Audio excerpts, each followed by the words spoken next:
Hello and welcome to Gardening at 58 North. So in this video I'm going to be sowing some castor oil plants.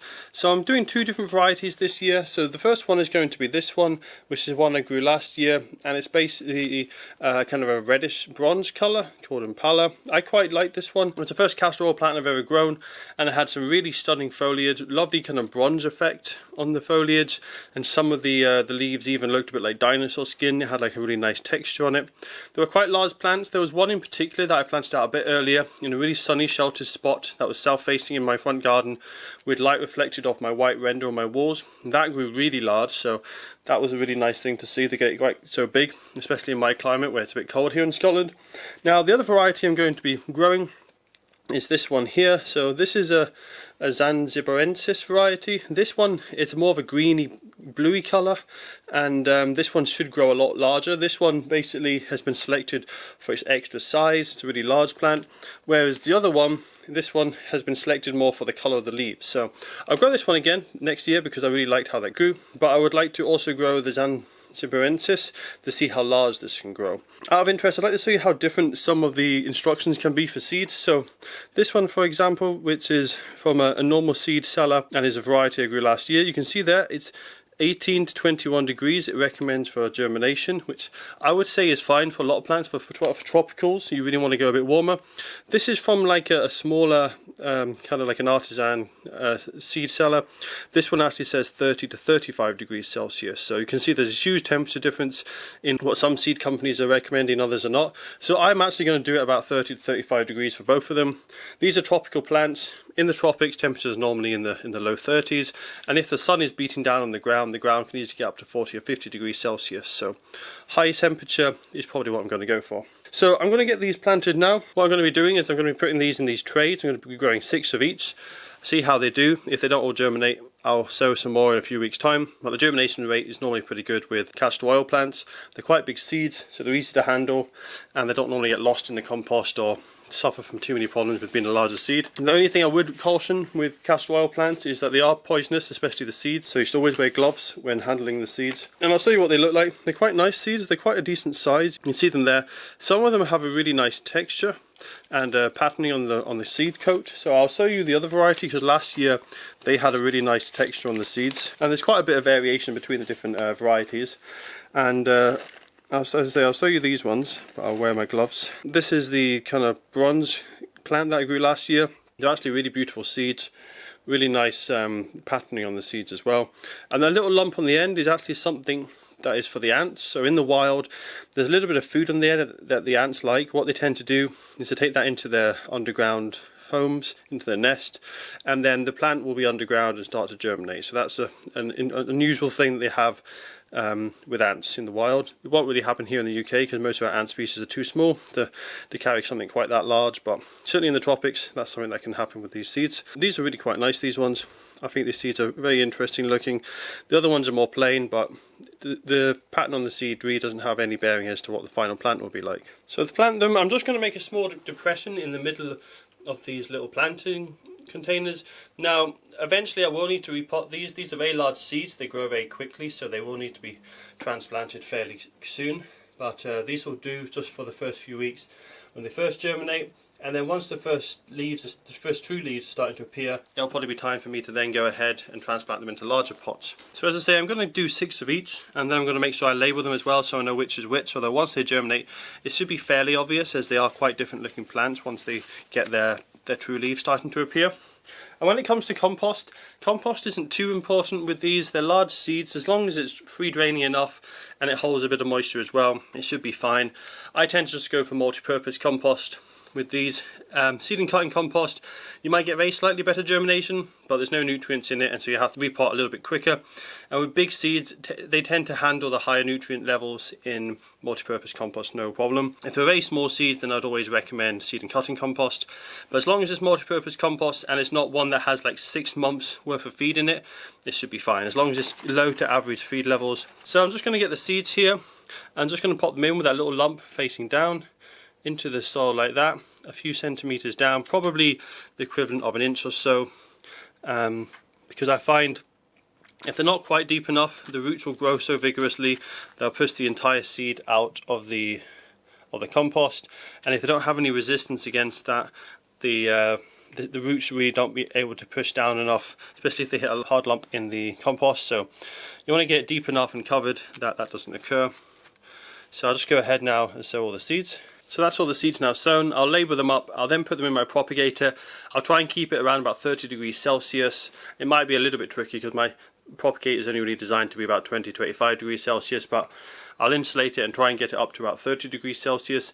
I should get then quite quick germination. These aren't the fastest germinating seeds. It's normally about 1 to 3 weeks that they take to germinate. If nothing comes up in a month, I'll see if I can increase the temperatures further or investigate and see if the seeds have rotted off. If it is too wet, the compost, there is a chance that they might just rot. So they should germinate relatively quick, as I say, and I'll probably see you towards the end of the video, see what the germination rate has been like, and see if there's any real differences with the first set of leaves that are coming up.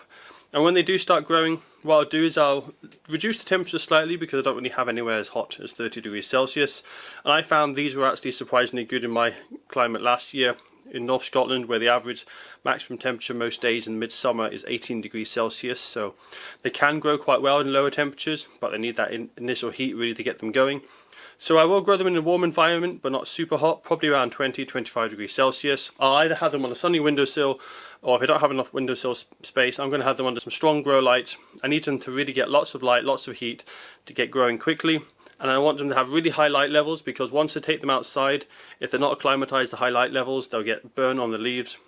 And I'll also need to acclimatize them anyway, so that they'll be more accustomed to the cooler temperatures and the stronger winds when that time comes. So that's it for this part of the video. I'll see you guys in a few weeks' time, when hopefully these are germinating nicely, and we'll see what the differences are like. So it's now 2 months later, and as you can see, I've had a huge amount of growth.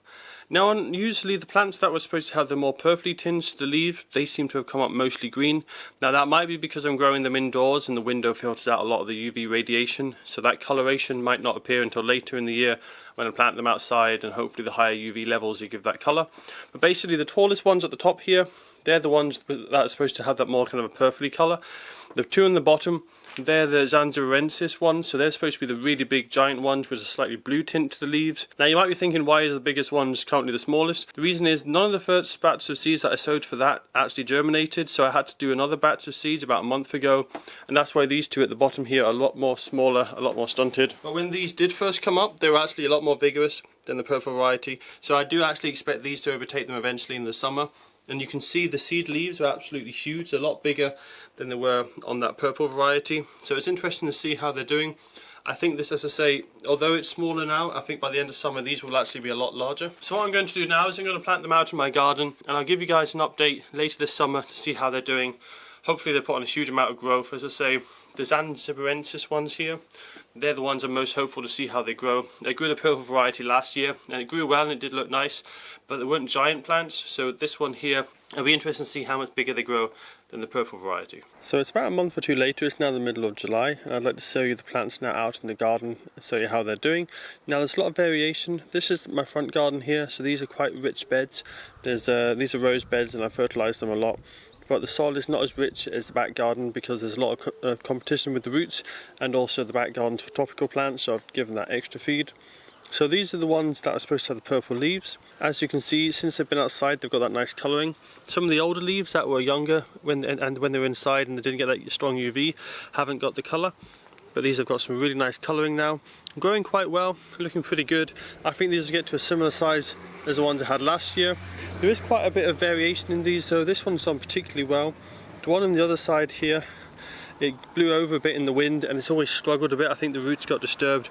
So this one's a bit smaller, and this purple one does flower a lot. It did flower a lot last year. I just keep cutting the flowers off because I want all the energy to go into the leaves and into extra growth. If it was the flower now, it would set seed and it would put a lot of energy into the seeds, and then it wouldn't get quite as much growth from the plant. Now these plants do respond to different nutrient levels quite drastically. So as you can see, these two are quite large, but I'll show you some others which are down the end here, which have got a lot more competition for their roots. It's probably also a bit dry because we've had quite a dry year, so they're all competing for the water resources, and these are all looking quite different.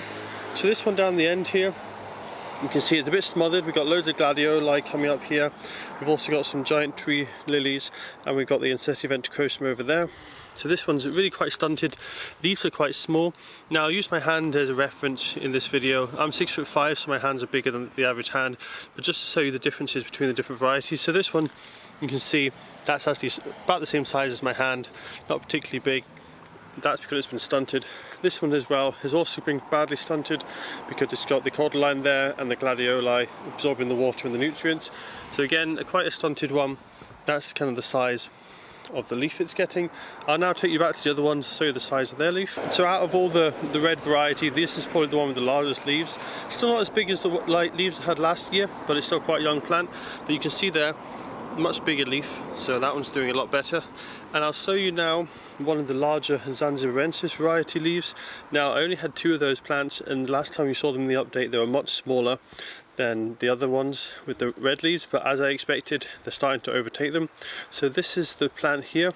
As you can see, the leaves are already quite a bit bigger than the others. It doesn't have that kind of purpley colour. This one doesn't really show much of the blue coloration. That might appear later on in the season, but the one in the back garden is starting to show some of that blue coloration. So the leaves in this are much bigger. I think this is probably the biggest one yet. You can see there, compared with my hand, it's a reasonably sized leaf. It's got lovely bright red stems. I wasn't expecting this to have red stems because the Zanzibarensis I looked at online had green stems, so I'm not sure why this has got red stems, but I did read on the website where I bought this from that some of their Zanzibarensis ones had red stems. I wonder if it's cross-pollinated with some of their other varieties of castor oil plant. That's maybe why it's looking a little bit different to what some of the ones on the packet were saying. Now last year this is where I had my largest castor oil plant because there's very little competition for its roots. It basically goes into the ground through the concrete there, through that circular chimney pot. It then has its roots all to itself, doesn't have any competition for water or nutrients, and it's a south-facing wall, so it gets loads of light, really warm position, and all the plants did best there.